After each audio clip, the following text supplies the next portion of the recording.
Chief Investment Officer Gary Reynolds is here to talk us through his recent research note, Talk's Cheap, Housing Isn't. Gary, hi. Do you want to give us an introduction and talk us through how you put this piece together, why and what it means? Yeah, so part of sort of asset management, you want to keep up with the big themes. And UK, it's our own market, is an important market for us and for most of our investors.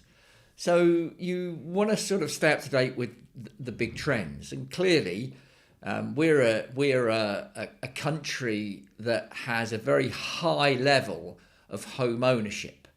And because of that, it plays a big part of in our economy. And of course, our population has been growing steadily over the last 40, 50 years.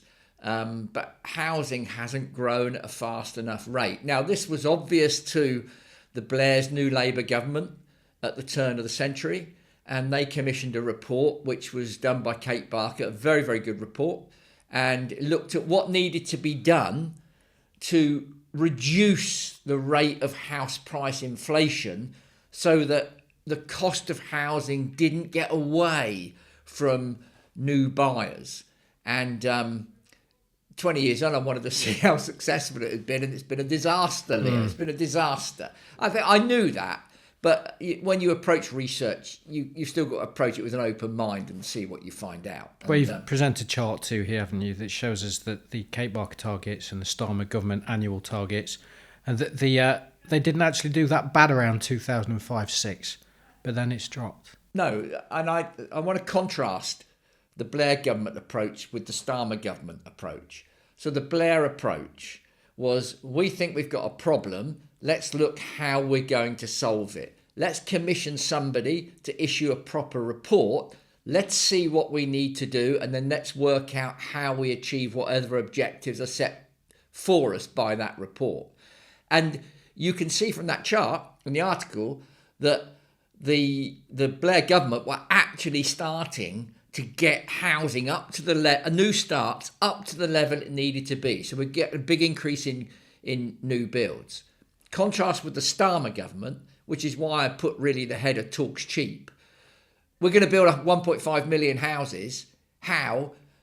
I'm going to revolutionise then Reeves claims to have revolutionised the planning system. It's not revolutionised. It's not getting houses through. The data is clear on that. And you can't find a coherent policy that's going to get extra houses built. Now, I thought it was a good idea. 1.5 million houses built in this parliament, 300,000 a year, and new starts, Q3 2025, 50% of the level needed to achieve that target. And anybody talking about it now? No. So what's the real cause of this only 50%? I don't think you can say there's one cause. I think it's multiple causes, which I sort of touch on in the article. Yeah. Firstly, we all know that the planning system's gummed up. You can get, if there's a hint that a newt may have lived anywhere near your house in the last 20 years, you're probably going to get restricted, or a badger, or bats, or if there's any chance there's any relics or old bones buried anywhere near a building plot, it's all going to be checked out. And so you can. The other point I made in the piece was that you've got a statutory determination. So planning offices are targeted with getting planning permission issued or decisions taken within 13 weeks. And you can see over the last 10 years or so, the percentage of getting dealt with within that period has dropped precipitously. We're only getting 1 in 5 done within that period. And there's been a decline of the major decisions made full stop, whether it's in 13 weeks or not. Oh, absolutely. Well, there's a decline in major decisions because there's a decline in the number of applications going through for planning. So if you were going to see 1.5 million houses built, what would you expect to see? A big increase in the number of applications for planning. Are we getting it? No. Now, in fairness, there may be a big pickup post Q3 last year, but bearing in mind we keep a close look on companies like Persimmon or Barratt and the big house builders, we've got some really efficient house builders in the UK. Any at the moment? We got Persimmon in the portfolio. I mean, and Barrett Redrow in the portfolio. So we're happy with these businesses. So they're very, very good, but they need releasing. They need to be able to kick on and get things done. What do you mean releasing? Well, allowed the land to build? Absolutely, yeah. And they don't need to be clobbered all the time. You've got the community investment levy, you've got a number of social housing's got to be built. So we're making it more and more difficult for these businesses to make money when they're actually building new houses, because we ask them to implement a lot of the government's social policies, and it makes things tricky. And you can also see, if supply was going up, the house prices wouldn't have gone up as much as they have. And if you look over the last year, and in fairness, Leo, I'm not saying it's all on this government. It's been on successive governments, Tory and Labour. It's not all on the Starmer government. They've inherited a problem, in fairness to them, but their way of dealing with it was to talk big, deliver small, and they've delivered very small. But it's been around for 50 years. So the point I make in the article is that the real cost of a house today is twice as much as it was 50 years ago. So put it this way around. Say you've got a couple and they're wanting to buy a house, and let's say it's a semi-detached in an area, because the average price of housing in different parts of the country varies. But say they want to buy a house, and the average price at the moment is $450,000, and they're scratching their heads wondering how they're going to buy it. There's no 100%, very few 95% mortgages around anymore, because post-global financial crisis, we've stopped the banks doing that. If you could turn the clock back 50 years, that £450,000 house would cost them $225,000. So anybody in the country think the house is half the price. That's more affordable, and that would enable a lot more people to get on the property ladder. This point you make in the article, Gary, a fair question that a reader might ask. If there is such a large shortage of housing, then why isn't the price of mine rising? You're talking about housing being expensive at the moment, but then there's demand, so why aren't people's houses increasing even more? Similarly, there is a decline in applications. What does this all mean? A decline in applications, looking at a chart, one would be forgiven to think that demand's dropping. Well, demand has dropped a little bit, but for a different reason. Demand's dropped because people are worse off. They haven't had, another point I make in the article, the average rate of increase in real earnings means that if you turn the clock back into the sort of 90s, then every person in the UK per capita wealth was increasing about 30% every 10 years. So every 10 years, you were 30% better off than you were 10 years ago.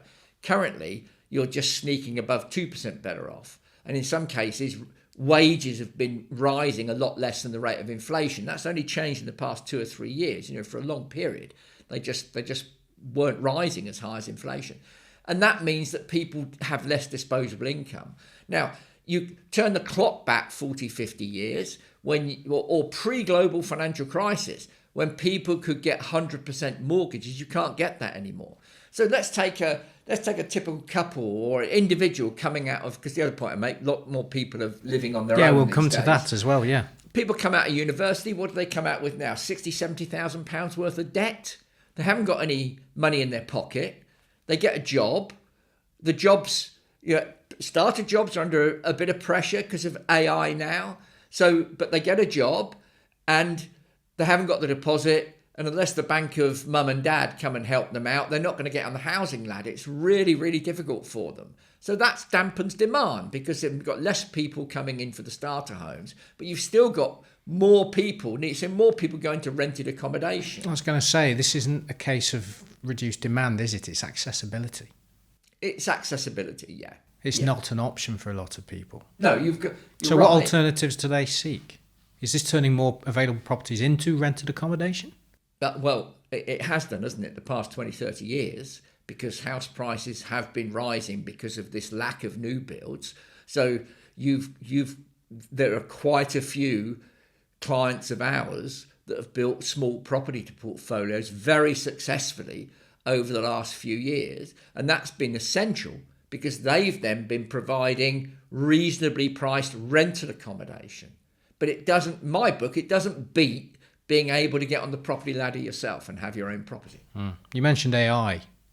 AI can't build houses or homes. No. Certainly yet. No. But what about poor workmanship? A point that a client raised in response to your research notes. There's no mention of poor workmanship contributing to the lack of available homes.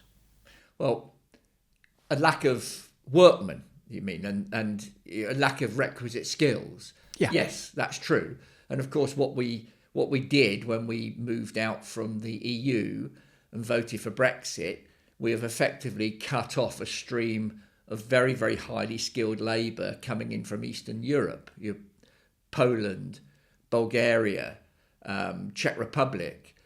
We had a lot of legal immigrants coming in, fulfilling the roles of certainly the building trade. So that's been denied to us. But the potential for builds within our building firms is high. They can build more houses than that. They've got the land banks. They've got 7-8 years worth of land banks in many cases. They just need to be able to do it and to do it profitably. And to do that, the government need to improve the planning system so it reduces the cost of getting planning through, and then stop saddling the building firms with so many social projects which they have to fund. And then we would unlock we would bust the logjam and get our builders building.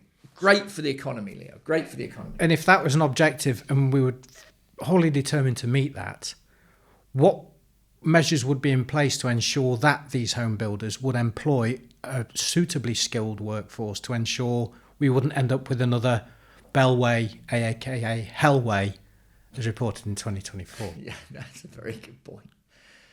We don't own Bellway, by the way. That's you've got plenty of inspectors going around, but the danger with this is that you get the type of government overreaction to that. And the thing is, they breached regulations.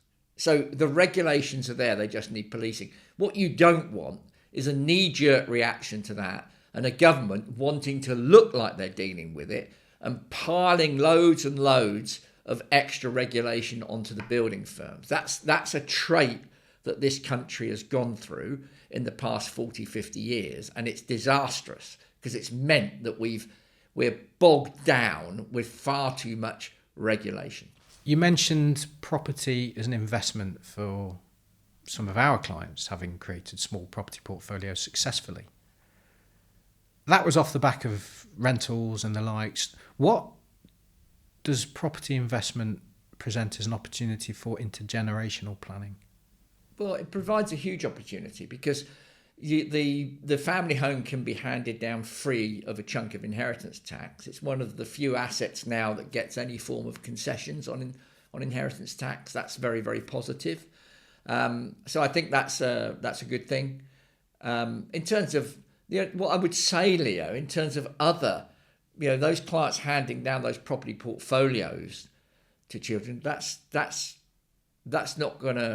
unlikely to happen. I know 2 or 3 of them who want to wind down their property portfolios now because you've got the new legislation coming in that affects landlords, and they're finding that the cost of borrowing is high, where they could borrow, build, or convert and then move on. So the danger with this government's policy is we're going to make a bad situation even worse. Not only will we not get 1.5 million built, but we might get less built in this parliament than we got in the last, and that will be a disaster. And the way our excellent building firms are sitting on their land banks at the moment is a cause for concern. You want them building. So how much does all of this subject form an important factor in wealth management for the long term? Well, it forms it forms a big factor in that if you think about just move aside from wealth management as being simply about getting the best return you can get on your capital. It's a lot more than that. So families that do this well manage their overall tax situation and their overall succession planning so that they organise in a structured way how money will pass through the generations. And they also decide who's going to get what and who's going to organise what going forward. Now, property, for most people, is their biggest asset.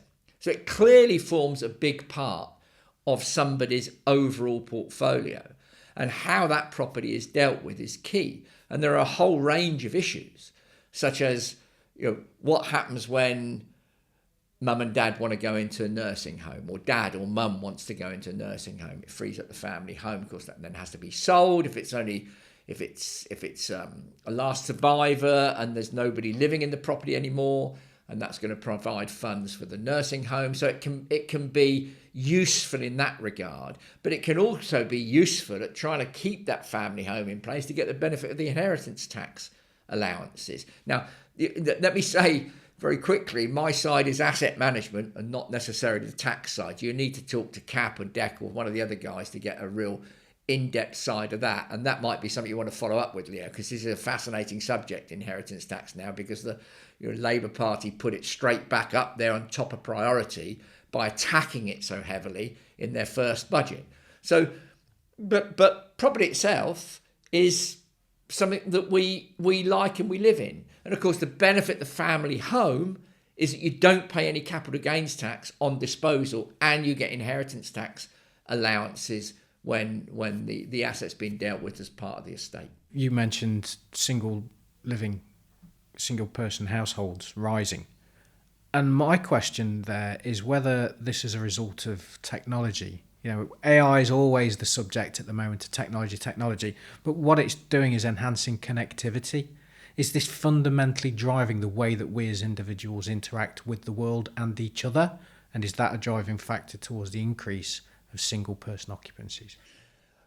I had honestly not thought of the technology factor driving those increase in single occupancies, Leo, till you've just mentioned it. So I would say that I have no evidence to suggest that is why people live in isolation more these days. Is it isolation though, or is it a different way of connecting? It's a different, yeah, okay. I didn't mean isolation in a negative way. Okay, sure. I meant because but it could be right. So you could be right, but it could also be that as a wealthier country, we just feel more comfortable around. We don't need to live in big units anymore. We're not having to have massive families because the state will look after us. We don't have to rely on having a number of children. Death in childbirth is reduced. So, the poorest nations in the world have the highest birth rates because that's their best way of protecting them into the long term. Children will look after their parents, they hope anyway, into the long term. Sure. But what I will counter on your AI thing, so you just conjured up an image of people living in their homes, gaming, online, doing social media and all the rest of it, and not wanting to go out, not meeting anybody, so not hooking up, not needing to have a relationship, so not there. But the other side of it is social media is connecting people as well. In fairness, I've got all sorts of issues with social media, but it is getting people together. And I've got quite a lot of sympathy for the dating apps. Seriously hope I never have to do this. One thing I really want for the rest of my life, if you're top of my list, is that I go first because I don't want to go onto the market. I wouldn't. I would be one of those people living on their own if anything happened to Kath. But I think that there are two sides to that. So I wouldn't want to suggest that social media is creating, because the trend in living on our own was happening before social media really took off. Sure. To make my point clear, I wasn't talking about technology separating people. I think the social connection's as important as ever, the human-to-human interaction. We're obviously advocates of that with the wealth management relationships that we have with clients and their advisors. But the point being that it extends the capability to communicate with other human beings without the need to be necessarily so close to each another. Yeah. It would be an interesting statistic to see what the number of long distance relationships is, for example, compared to what it might have been a generation ago. I don't know. My guess is going to be up significantly, Leo. Because it's possible. Yeah, because you can hook in and be talking to somebody in Australia for free. Yeah. We go back 40, 50 years, that long distance call cost you a lot of money. Yeah. So you didn't have the capabilities, you didn't have the money to be able to conduct that type of work. You were writing letters on airmail, which was lightweight paper, because it was costly to send letters on ordinary paper. That's all changed. The value of time, instantaneous, accessible, free via computer, not just relationships, but business as well, productivity. This is enabling access perhaps to greater wealth for individuals so they can afford it. Yeah, I agree. And I think the other thing I'd point out is that we monitor our wealth. So my statistics in this paper on GDP per head, i.e. how much we're actually earning per head, and therefore the real measure of whether we're better off, is on transactions. So they're on physical cost transactions.